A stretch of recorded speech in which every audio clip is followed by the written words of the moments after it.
Commentaries, gameplays, and vlogs all are found on CP's channel that you're watching now. But take a small disclaimer, y'all in danger. You're now tuned into the Monster Gamer.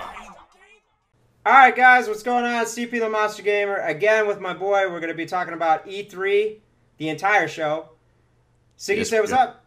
What up? What's up, man? We're going to talk about EA Sports this time, their conference. So we're probably going to do like maybe 6 parts. We're going to do Microsoft, Sony, EA, Nintendo. So get ready for some video. Get ready for some awesomeness, people. Siggy, why don't you start out this one? Because you know a little bit more about it. We're going to start off with EA's conference. There's a couple of things very exciting for some, very not so exciting for some others.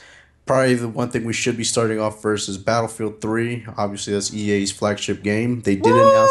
Hold on, let me get out my checkbook. Go. They did announce they're going to have a... Does this sound familiar? Battlefield 3 Premium. Yeah, where did they get that idea from? I don't know. Maybe Call of Duty Elite? What do you think?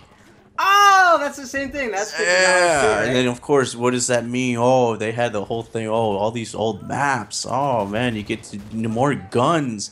So, in other words, all the stuff that they should just be putting out as a DLC, they're going to start charging and have it as a nice little package for you to enjoy. Wow. That is silliness. Silliness. Now, I understand for the hardcore gamer, especially Battlefield 3 is an amazing game. Of course, we're not dissing that. But from my understanding, right, Siggy, and back me up on this, or, you know, like, let me know if I'm wrong on this, but you have to pay the $50 ahead of time, don't you? Yeah, I'm pretty sure you do. Okay, there's that, and I know you don't have to do that necessarily with Call of Duty Elite, because you can pay monthly, is that correct? That's the big issue right now that people are having. Call of Duty Elite right now? Can't you, wasn't there an option? I mean, I didn't, of course, because I'm a dumbass, but you can pay option monthly, right? You know what? I'm not even sure. We'll do some fact checking, or I'm sure somebody in the comments below can fact check us, but that may be an issue. My biggest problem, and Siggy, I don't know if you know this information or not, but is that it's not going to be, it's going to be on the PS3 right away, but if you're on PC or 360, which I am, you're not going to get it for 2 weeks. So you have to buy it, and then you won't have it for 2 weeks, and you got to sit on the sidelines before it's actually available. So it's kind of like the reverse of Call of Duty. Yeah, which, you know what, which is fine, because I think PlayStation users should have something, considering that the biggest game right now, Black Ops and Modern Warfare, and, you know, the Call of Duty series, you know, Xbox has control of it, so. I think somebody's a PS fanboy. No, I could really care less. I play with, you know, the COD games more on the PS3, yeah, but... You know, I don't really like the exclusiveness of stuff like that. But let's go ahead and, speaking of exclusiveness, and segue into that, another big announcement made on the EA side is the fact that UFC is now going to be on EA, and of course, I don't know, you could elaborate some of this. I know you remember this. Dana White a long time ago on Twitter completely trashed EA because they came up with the idea. You know, they brought the idea to them first a long time ago that, hey, we want to make this game. Yeah, they hate each other. THQ, you know, picked it up afterwards and said, hey, we'll do it for you guys. And EA was like, no one wants to play a game like that, you know, UFC.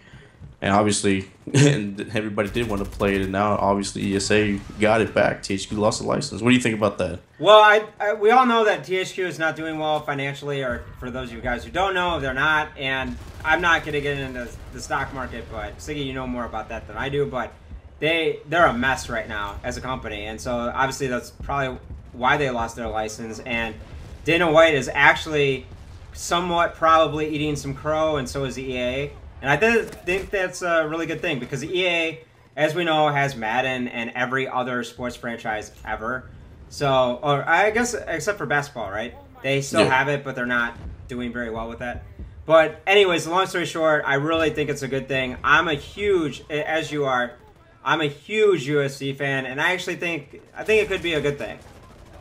Oh, I think it's going to be a good thing. I think the engine would be a little bit crisper, too. I think, you know, obviously EA's a powerhouse when it comes to sports. They put a lot of money into licensing. They have a ton of money, and that's a good thing. So does UFC, so I would like to see an amazing game. But I will say this. I have played the THQ games, and I like them. I think they're really they were fantastic. Don't get me wrong. But look, EA also in this press conference showed their new engine for the Madden.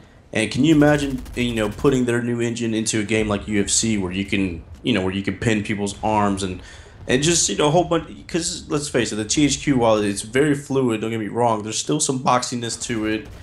Still kind of some weird movements where like, they kind of slide around where it doesn't make sense. And I think with the Madden engine, they're going to have a great opportunity to make a more realistic game. I think it's going to be awesome. I'm hoping for, I know you are too, Connect UFC. What do you think? They're gonna have that soon because that's all they kept pushing Microsoft is Connect. Oh my goodness. Other things for EA before we close out. Obviously, there's SimCity's being brought back. I thought that was pretty funny. They're gonna have SimCity Social for Facebook. You know what? Facebook is just desperate right now because they came up with stocks. Speaking of stocks, and I think that they're just trying to get any game to come out there now, and I think that's a mistake for EA to make that game for Facebook because I don't see it competing with all the vills of the world like it was showing in the trailers. But yeah, that's the one thing I missed. I haven't actually seen it, so I heard people on Twitter not liking it at all. It looked complicated. The SimCity game itself for PC looked cool, but it looked very complicated. And let's face it, a lot of games today, simplicity is what makes it more popular. Like Minecraft, it doesn't. Angry Birds. Those are fun games that are simple, that are popular. Having a game like this SimCity, it looked complicated. I mean, it looked like you can make cities and you have to know plumbing and every single city ordinance in the world to make these things. And I think that's just a recipe of people not wanting to learn. I agree. And of course, the final thing on EA was Crysis 3. It looked fantastic. Very excited about that. Crysis 2 to me wasn't as great as a lot of people thought it was, but Crysis 3 looked pretty pimp. So.